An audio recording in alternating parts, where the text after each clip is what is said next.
Hey guys! Welcome to Vlogmas Day 1. Ayan, Vlogmas season na naman tayo and may entry na naman tayo for 2023. So, sorry kanina hindi ako makapagsalita kasi tulog pa si Caitlyn. Ayoko ma-istorbo yung tulog niya guys kasi pag na-istorbo yung tulog niya, dire-diretso na yung tantrums niya. Like magdamag, maghapon. So, ngayon pwede na tayong mag-ingay kasi gising na siya. Say hi! Hi guys! So, quick get ready with me lang tayo. Papakita ko lang sa inyo yung updated na everyday makeup ko. Kasi nga, namamadali tayo. Kasi anong oras na hindi pa ako nakapagpukas ng kapihan. Kasi nga, late na kami nakatulog. Late na kasi kami nakakatulog. Nagpupuyat si Caitlyn this past few days. So, late na rin kami nagigising ng umaga. So, let's go! So, first is, gumagamit ako ng Civic. Ito. Ano kaya yun? Paano kaya tayo matatapos? So, ang una kong ginagawa is, nagpapahid ako nitong Civic toner, yung Real Floral Calendula nila. So, pag gumagamit ako ng toner, hindi ako gumagamit ng cotton balls. Ayan. Talagay lang ako din. Pat. Ayan. Spread out ko lang siya sa face ko. And hayaan ko lang siyang mag-set sa face. Ganun daw yung Korean effect kapag nagpe-toner. So, ilang taon ko na rin siyang ginagawa. Next na ilalagay natin is itong BB Moringa Ceramide Tinted Moisturizer Makeup plus Sunscreen SPF 30 from Heimish. I think it's from Heimish. Ang bigkas niya. Ang shade po niya ay 21C Light Nude. So, magbi-BB cream lang tayo kasi ayoko masyado ng heavy talaga kapag everyday makeup. Lagay ko lang siya dyan. Ayan, sa fingers ko. And then, gawa lang tayo ng mga bilog-bilugan.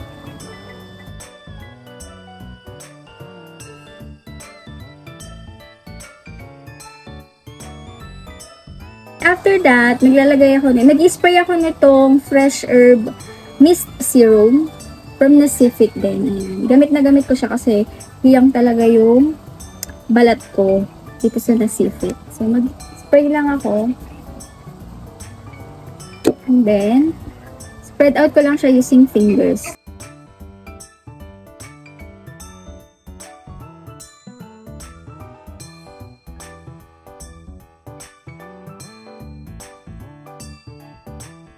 Kita nyo naman, mas maganda kasi, mas nagagandahan ako sa effect kapag ginagamitan ko siya ng fingers lang kaysa yung sponge or brush. Pero kapag may mga heavy naman na heavy yung foundation na ginagamit ko, nagbo-brush ako.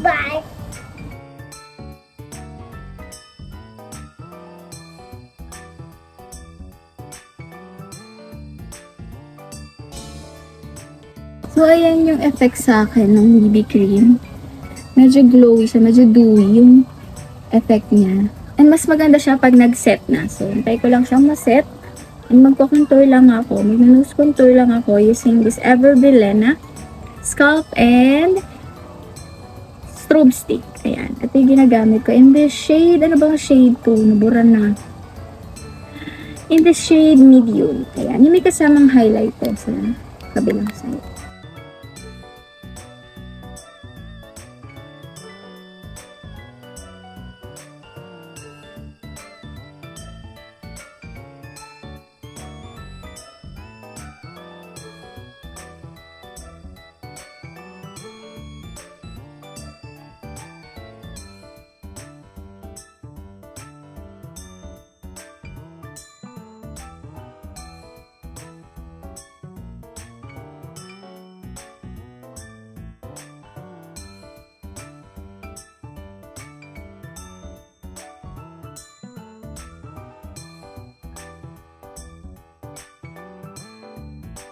After ko na ma-set yung powder sa face ko, I will be using this eyebrow stamp from Pink Flash. Nabili ko siya from TikTok shop. I think mga nasa 139 pesos. So for a change, ayan, mag-i-stamp tayo kasi dahil nga saan lagi ako nagmamadali, hindi ko nakakain yung oras ko kapag nag-hikilay ako. So mag-i-stamp tayo. So, marami na siyang lamang template. I think it's 10 to 12 template. Paiba yung shape. So, sure naman na may ka-shape yung ano mo dyan. So, yung ginagamit ko is etong isa, yung manipis. Dalawa yung ginagamit ko. Itong mas makapal, and ito yung mas manipis. So, pag nag-everyday makeup ako, itong manipis lang. So, it comes with a spoolie. Ayan. Mag-brush lang tayo ng strands ng eyebrow hair natin. And then, ito in the shade GB01. Ano ba ito? Gray-black. Mas gusto ko kasi yung dark yung eyebrow ko. Para nagmamatch siya sa hair color ko. Ayan, ganyan yung itsura niya. So, stamp na tayo.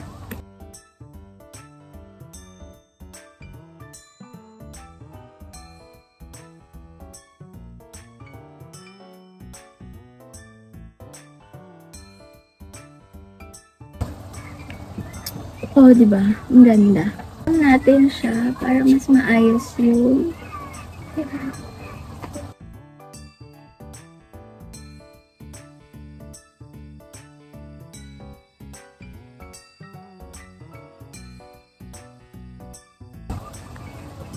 diba?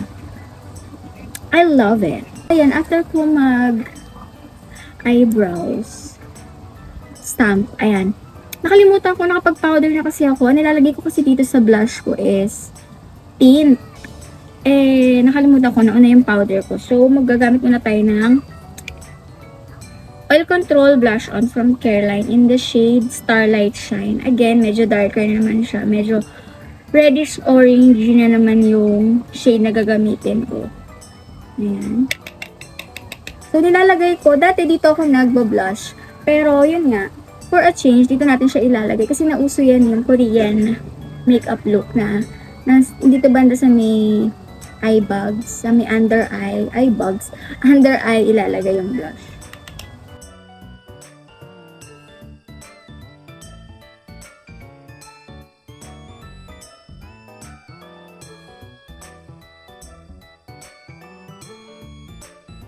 Hindi ko alam kung nakita nyo. Para ang soft-soft lang nung effect niya. Nung pag tinignan mo parang ang calming lang nung aura. Idadamay ko na rin yung sa eyes ko. Kasi ito na rin yung ginagamit kong eyeshadow. Yung blush on ko lalo na pag nagmamadali. So, ayan. Gagamit lang ako nitong lip balm. Vegan lip glow from Nacific again. Mga katas ng Nacific. So, ito yung number 1, yung clear. Meron siyang amoy. Ayan. Ang ganda rin ito. So, bago ako maglagay ng anything sa labi ko, naglilip balm ako. So, yung iba pinapahiran bago lagyan ng product. Pero ako kasi, i-stay ko lang dyan. Kasi nga, lagi nagbabalat yung lips ko. So, I will be using two powdery matte tint from I Need It. Ayan, in the shade Wanted and Drama. So, una natin ilalagay is yung shade na medyo malapit siya sa, ayan, yung pagka nudish pink siya.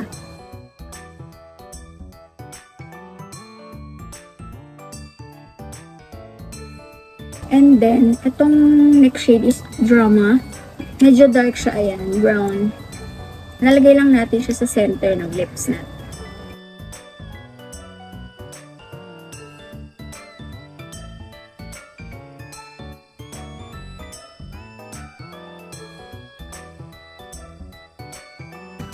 So, yun lang po yung everyday makeup look ko. So, ayan, magbubukas na tayo ng kapihan kasi anong oras na.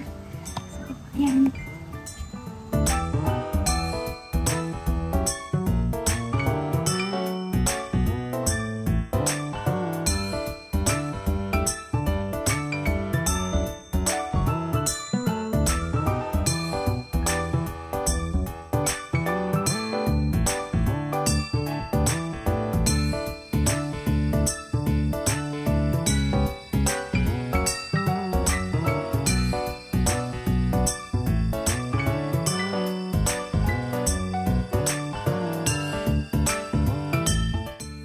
Natin mag-refill ng ating beans.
Bigyan ko naman po pala kayo ng wallet.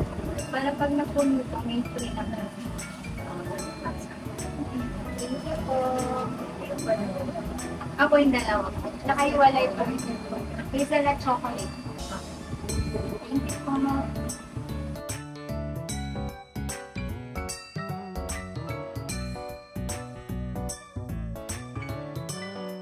So, it's already 5:55 p.m. So, mga by 7 p.m. ang closing time ng coffee shop namin. Ay, nalaglag siya sa sofa. Natutulog siya kanina, tapos nalaglag siya sa sofa. Buti na lang yakap-yakap niya si Gigi yung manika niya. Nasalo yung mukha niya kasi yung pagbagsak niya sa sofa is pasubsob. So, mauna yung mukha niya. Buti, yakap-yakap niya si Gigi dito yung manika. So, nasalo ni Gigi yung mukha niya. So, hindi naman siya nasaktan. Malikot kasi siya matulog. So, ayun nga, 5:55 p.m. na and by 7 magsasara kami. Yun kasi yung closing time namin. So, hindi ko alam kung mag-extend kami ng isang oras pa. So, yun lang. Update lang. Closing time, so it's almost 7 p.m. Magsasara na ako ng kapihan. Pero bago yan, magtitimpla muna ako ng kape ko bago ako maglipit. So, may natira akong brewed coffee dito. Ito na lang yung gagamitin ko sa kape ko. Ayoko na kasi nung mag-espresso shot pa ako. Kasi lilinisin ko na yung machine. So, ito na lang.